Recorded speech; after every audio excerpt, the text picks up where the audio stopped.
Obtenir le meilleur classement possible avant les playoffs. Voilà l'objectif des Aigles lyonnais face aux Jokers de Cergy.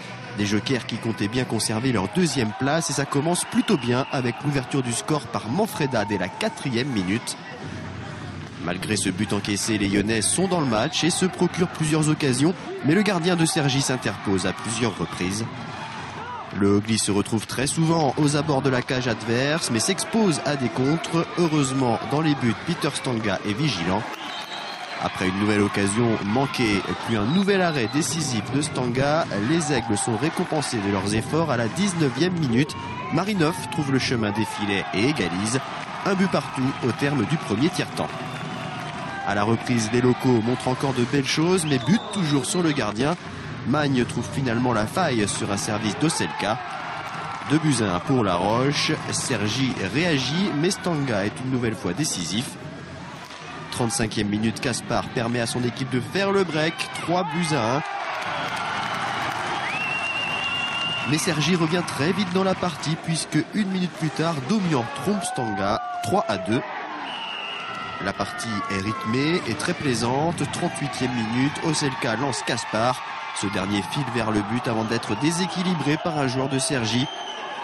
Tir au but pour La Roche. Caspar s'élance et inscrit le 4e but du Hogli. 4-2, c'est le score à la fin du deuxième tiers-temps. Dans le dernier acte, on retrouve une équipe lyonnaise totalement libérée et à qui tout réussit, ou presque. Le jeu a repris depuis 3 minutes et Marek Bey s'en va inscrire le 5e but de son équipe. Et moins de 30 secondes plus tard, Farkasovski enfonce le clou, 6-2. Cergy n'y est plus, le Hogli est sur son nuage. Malgré quelques frayeurs, avec encore plusieurs interventions du gardien Peter Stanga, les Aigles résistent bien. Les Lyonnais s'offrent même un 7e but dans le dernier quart d'heure. Un but signé Nicolas Payen qui profite d'une mauvaise relance du gardien de Cergy. Score final 7-2.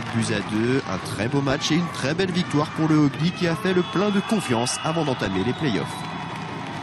Il faut qu'on est bien en place, qu'on est discipliné dans quelque chose qu'on se dit comme un système ou comme une tactique. Si on est discipliné, après, pour aller devant, on peut créer des choses, de belles actions. Donc voilà, on peut être libéré pour jouer en avant. Mais par contre, c'est pour tout le monde, c'est obligatoire de défendre. C'est un très bon match juste avant le playoff. Après, il faut qu'on refait la même chose en playoff. Ils ont été opportunistes, ils ont marqué. Donc, écoute, je pense que leur gardien a fait des gros arrêts pour les garder dans le match dans les 20 premières minutes. Puis ça s'est joué un petit peu là-dessus, mais je pense que le mérite leur revient. Ils ont été opportunistes, ils ont marqué des buts. Puis c'est tout, ils ont les bons marqueurs. Puis après ça, c'est certain que c'est très décevant pour nous. Cergy affrontera Compiègne en play-off. Pour le Hogli, ce sera Valence qui a terminé 4e de la poule B. Match aller dès samedi prochain à La Roche-sur-Yon. Les Lyonnais tenteront au moins de faire mieux que l'an passé et d'atteindre les quarts de finale.